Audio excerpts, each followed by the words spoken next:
U.S. security analysts are warning that Hezbollah may have formed an alliance of sorts with the notorious Venezuelan gang Tren de Aragua. Intelligence suggests the gang may be helping Hezbollah find pathways into the United States. Well, if you ever wanted to know why closing the U.S. border was such a great idea, here you go. As while Iran's merciless regime gets dismantled on the other side of the world, their militants are teaming up with South American gangs and criminals in an attempt to sneak into our country for reasons that are extremely troubling. So officials right now are saying Tren de Aragua, of course, that violent Venezuelan gang that has been designated as a terrorist organization, has expanded across the Western Hemisphere and may actually be intersecting with Hezbollah. Of course, that's the Iran-backed militant group. That makes it more concerning. We have a country like Venezuela who opened their doors to this regime's interest in the U.S. Venezuela's weaponization of mass migration out of Venezuela to the U.S. helped that some of these terrorist members actually made it through the U.S. southern border. Intelligence suggests that Iranian nationals are trying to get into the country with the help from the Mexican cartels. The alert comes days after ICE arrested several Iranian nationals. They were already in the U.S. and had serious ties with terrorism, at least some of them. One individual admitted that he was a former Iranian army sniper. Another individual said that he was part of Iran's Revolutionary Guard Corps, and a third individual even admitting that he was linked to the terror group Hezbollah. Get out of the car. All right, get out of the car. Get out of the car. Hey, we got the same thing going on. Yeah, this is probably the biggest I told you so in U.S. national security history. The open border is a bad idea. And what nobody's talking about is leaving the border wide open for Tehran's militants. This did more than just strengthen and prop up their country. It handed them a superhighway straight into the heart of America, which could be exploited not just to weaken our country, but also to help the other criminal organizations looking for ways to actively weaken our country while making money. And tying all of these different groups together is hatred of a common enemy. And that enemy would be the United States, who for years has tried to stop Iran's despotic regime, along with the criminals south of our border. And to be honest, for years, the US has had very little success in this endeavor. But now, with President Trump activating the Shield of the Americas plan, which is essentially a NATO for our hemisphere minus European cowardice, the criminals south of the border are already regretting their decision to team up with the world's #1 sponsor of mayhem, as attack helicopters and special operations forces have them on the run. But even though these criminal groups are losing right now and are on the run, the real reason there's a threat right now is because over the last 4 years, the wrong folks were able to get inside and dig in. A situation enabled by the Maduro regime, as well as Mexican cartels, who together weaponized mass migration, which was making them $13 billion a year, and allowed the planting of operatives from these organizations on American soil as part of a money-making criminal pipeline, which they could then lend out to state-sponsored militant networks. And while analysts warn the same criminal pipelines used to smuggle thousands of high-risk individuals, including over 2,500 Iranians since 2021, are being used by this Hezbollah group to launder money, move illicit funds, and potentially plant sleeper agents. And as one former intelligence officer puts it, this has created a situation in which no one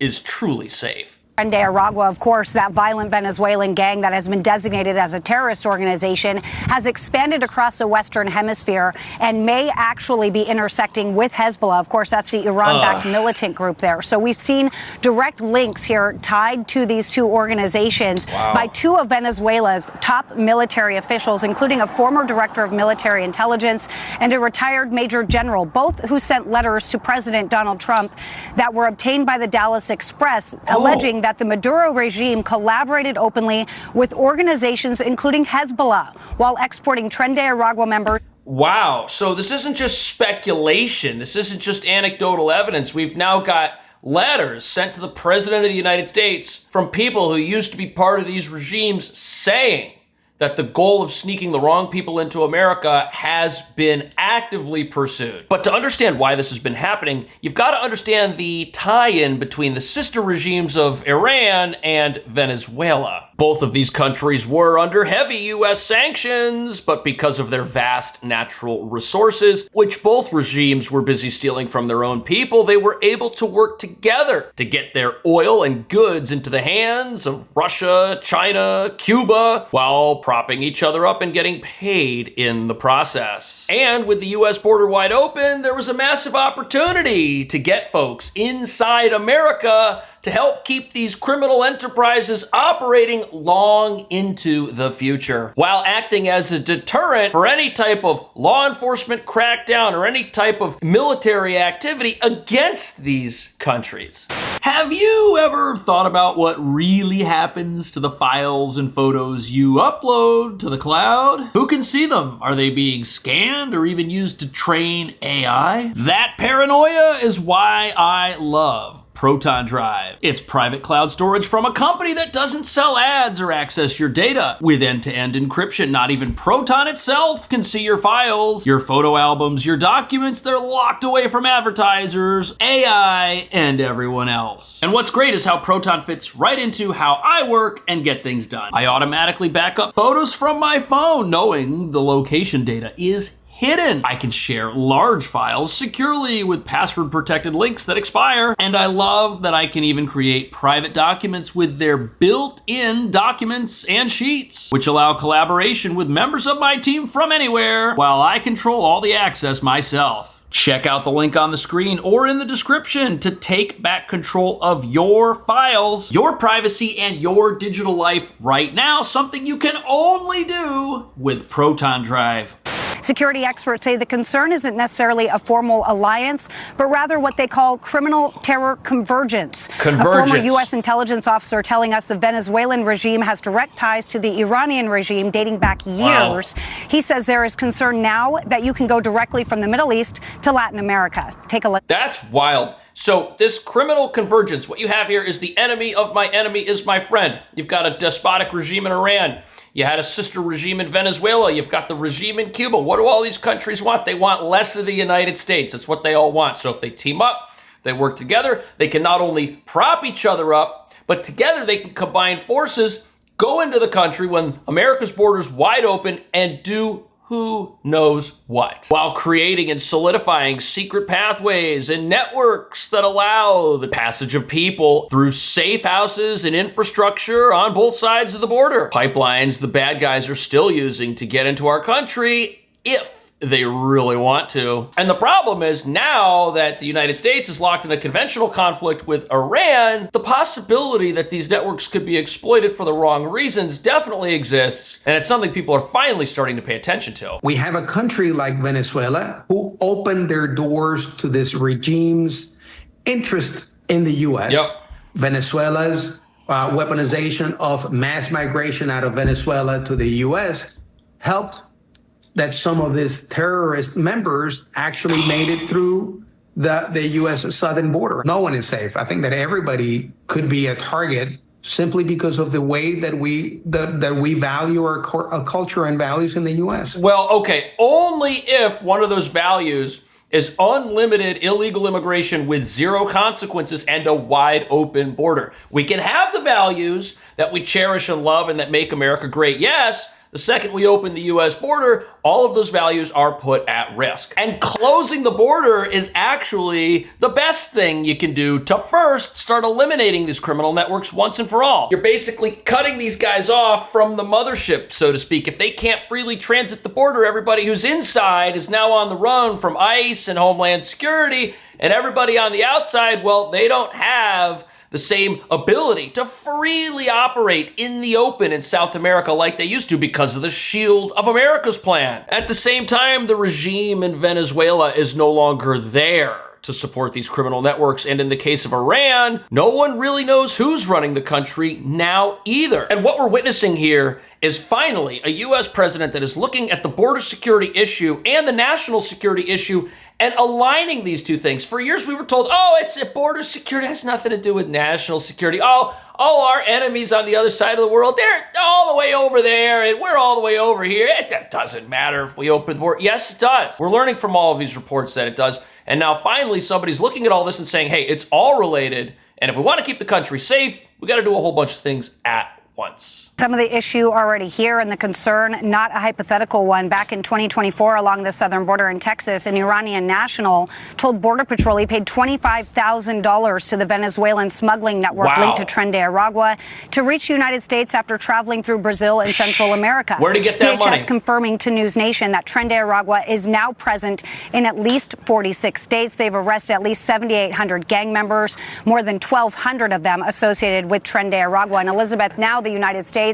So what's frightening about this is this Tren de Aragua gang, these are the same guys that took over those apartments in Aurora, Colorado. And now we find out that Iranian nationals admit to $25,000 sums of money being paid to these criminals so that they could do what? Come to America illegally and work that off for the next 20 years? No, that doesn't make any sense. We're talking about criminals that have made inroads and connections all over this country for years and are now leasing those connections and pipelines out to state-sponsored actors. A massive problem because you know what? In sanctuary cities, where people are resistant to ICE, where local governments don't want to help the federal government, those make perfect hiding spots for a lot of these criminals. And if a network exists to bring somebody to a place like that, you've got to admit that's a fairly tempting opportunity for an evil regime that wants to sow fear and discord inside of a country it's determined to destroy. But thankfully, the United States over the last year has been taking steps to make sure that all activity along the southern border and the waters around our coasts are the most secure in history. Networks remain the biggest security threat in the Western Hemisphere. This as there are more than 12,000 troops currently supporting the southern border, with 6 national defense areas now in place across Arizona, California, New Mexico, and Texas. Officials say crossings have dropped to historic lows, but warn the cartel threat is still driving violence and instability across the hemisphere. So remember when Trump wanted to set up these national defense zones? Remember we were told, oh, what an overreaction. He wants to militarize the border. We got 12,000 troops down there. What are they even going to do? Yeah, there are threats on the other side of the world that want to exploit this border, want to team up with gangs and cartels to try and get inside. By the way, those gangs and cartels are not exactly a non-threat either. These guys are heavily armed. They've been making billions of dollars, but that explains why we need these national defense zones. Everything happening right now, from the cartel-related activity taking place in Mexico as the bad guys are now on the run from U.S. Special Forces and Mexican military. All of this couldn't be happening if the U.S. border were still wide open and were porous. You see, this all started with closing the border, and that allowed the United States to finally start going after these criminal organizations without the risk of an immediate aftershock because we didn't do anything to make sure that we were safe here at home first. Speaking of which, the president's made it pretty clear that he knows there are sleeper agents inside America. He knows that they might be up to no good. We're watching them. Thank God nothing has happened as of now. And you've got to wonder to yourself, if elections in this country recently had gone differently, what would a militant regime like Iran have done with their opportunity that was handed to them by these gangs? Authorities do remain on high alert of a possible retaliatory attacks within the United States. Now, according to new internal documents obtained by News Nation, Border Patrol agents on the southern border did receive intel that 35 Iranian nationals in Mexico were planning to cross the border illegally. And that intel also suggesting that cartels like Cartel Jalisco Nueva Generacion and Los Salazar may be involved in smuggling that group into the United States. And that threat window is running through Saturday. And it's part of what officials are calling a growing concern about potential state-sponsored actors using cartel routes to reach the United States. Agents working the Jalisco to San Luis corridor have been told to stay on high alert and to expect this group may be part of a broader network. That alert comes just 1 week. This alert came out after the nuclear sites that Iran was building were taken out about a year ago. And we find out this idea of criminal convergence wasn't just with this Tren de Aragua gang or the cartel that was run by Maduro in Venezuela, but also with the Mexican cartels. It's like this regime was just looking for access and was willing to pay whoever was willing to offer it. Now, we still don't know, as citizens watching the news, how many total state-sponsored agents may have entered the country or what they might be up to, or even how many of them have been taken down. But what we do know is that an estimated 20 million people crossed our border illegally without vetting. And we were all told this was not a big deal. We were all told that the vast majority of these individuals were just coming into the country, fleeing oppression or looking for work. But with Border Patrol agents identifying folks coming from Iran at the border with large sums of money, exorbitant sums, to pay some of these criminals for access into America, the state-sponsored nature of this just becomes increasingly clear. At the exact same time, our frenemies across the pond in Europe that didn't want to help out at all with the conflict in Iran and are now starting to get on board, well, they may have inadvertently sealed the fate of all of the criminals in South America with their recent refusal to back the president. But I will say, I think the Europeans make a mistake by responding to that kind of juvenile behavior with juvenile behavior of their own.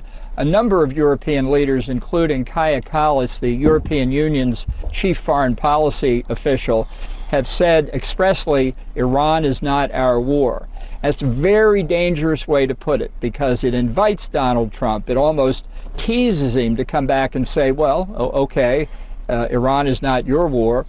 Ukraine is not our war. It's very dangerous to approach Trump in the same way he behaved. So, John Bolton, former member of Trump's first administration, definitely not a fan of the president. Here he is on CNN calling the president foolish and juvenile, but he makes a valid point. By Europe failing the NATO test, which Trump called it, how does the United States rely on them if there's a conflict? And if the United States has a bigger conflict in its own backyard and a new NATO-like organization, this Southern Spear, that is willing to work with the United States and wants to work with the United States for a shared common interest, it's going to be pretty hard to justify to the American people why we're not taking threats close to home seriously and why we're sending our money to the other side of the world over to Europe when these guys have militaries, they've got aircraft carriers, they've got jets. They could do more to take care of problems in their own backyard. And right now, the U.S. has massive numbers of troops stationed in places like Germany. What good are those troops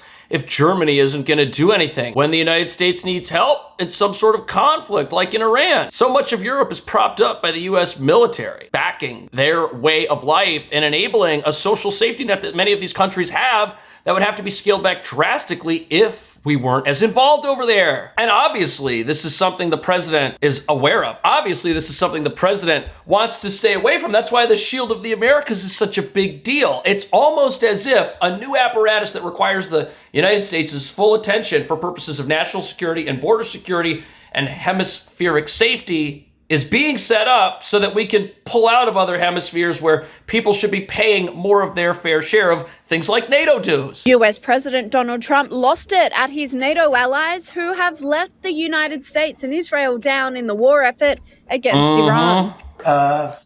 We have 45,000 troops in Japan. We have 45,000 troops in South Korea. We have 45,000, 50,000 troops in Germany.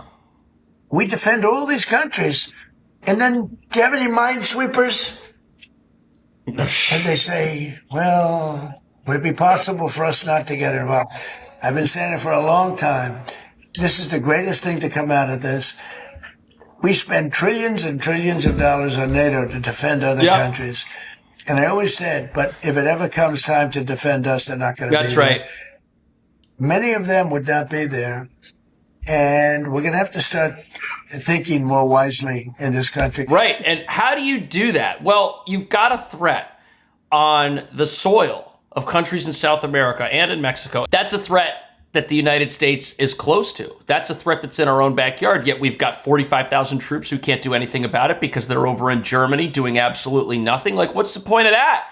Why don't we have German troops protecting Germany? Why don't we do that so we can call some of our boys back home and take care of security matters back here? That would be a great thing for South America. That would be a great thing for border security. That would be a great thing for national security and security in our entire hemisphere. And you've got to ask yourself something. If we didn't have hundreds of thousands of troops spread around the planet for causes that do not directly benefit the United States, would regimes like the former Maduro regime have been able to team up with state-sponsored actors coming from Iran? Of course not. How would these guys have been able to make the criminal inroads necessary to sneak into our country through an open border and go about exploiting it and sowing discord and dissent from inside while attempting to plan military operations, allegedly? None of that could have happened if South America was secure. None of that could have happened if the United States was being wiser, as the president says, with how we use our resources and what concerns we heavily vest ourselves in. It doesn't make sense